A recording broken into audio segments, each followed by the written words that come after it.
Сәлем достар, бүгін біз сіздермен ең әдемі, ең тәтті құймақ жасауды үйренеміз.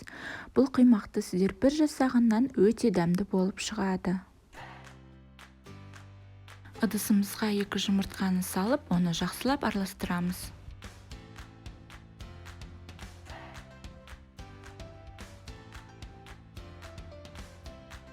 Енді қалауларыңыз бойынша қант салсаңыздар болады.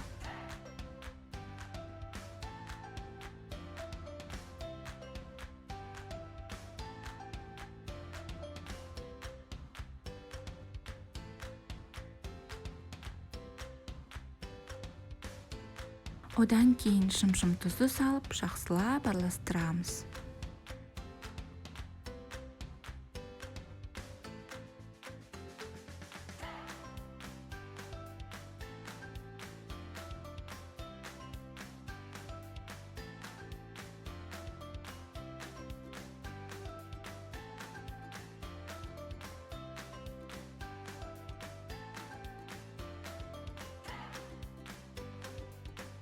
Енді сүтіміздің жартысын құямыз. Сүттің температурасы жылы болу керек.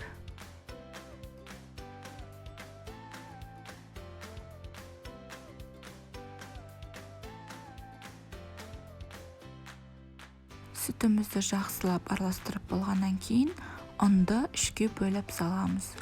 Ұнды бірден салсаңыздар, құймағымыз іртік болып қалады. Сондықтан бөліп салатын боламыз. Қамырымыз біркелкі болып шығу керек.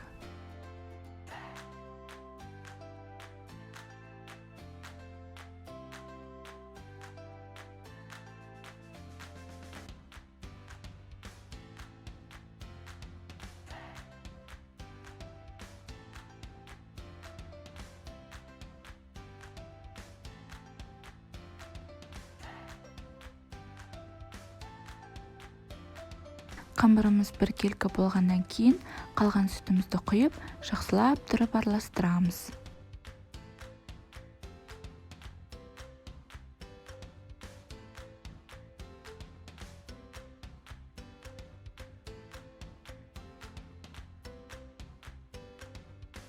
Қамырымызға сұйық майды құямыз.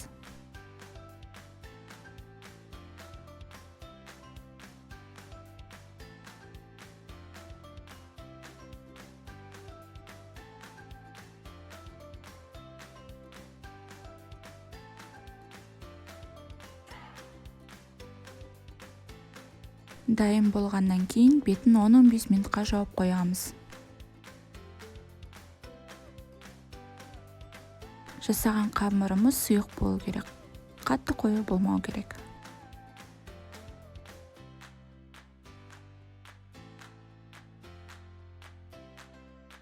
Сковородкамызды жақсылап қыздырып аламыз. Салфеткаға жарты қасық тұзды салып, сковородкамызды осылай сүртіп аламыз. Сол кезде біздің құймағымыз жабыспайтын болады. Бір рет сүртсеңіздер жеткілікті. Құймағымызды құйып, асты қызарғанша пісіріп аламыз.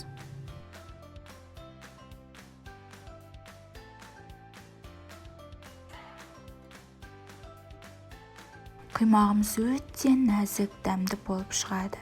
Бір жасағаннан дайын болатын құймақты біздің рецепт бойынша жасауды кеңес етемін.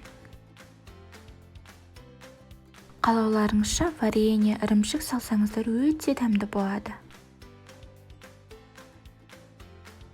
Егер біздің құймағымыз ұнаса, лайк басып, комментария жазып, каналымызға тіркеліп кетіңіздер. Ас болсын!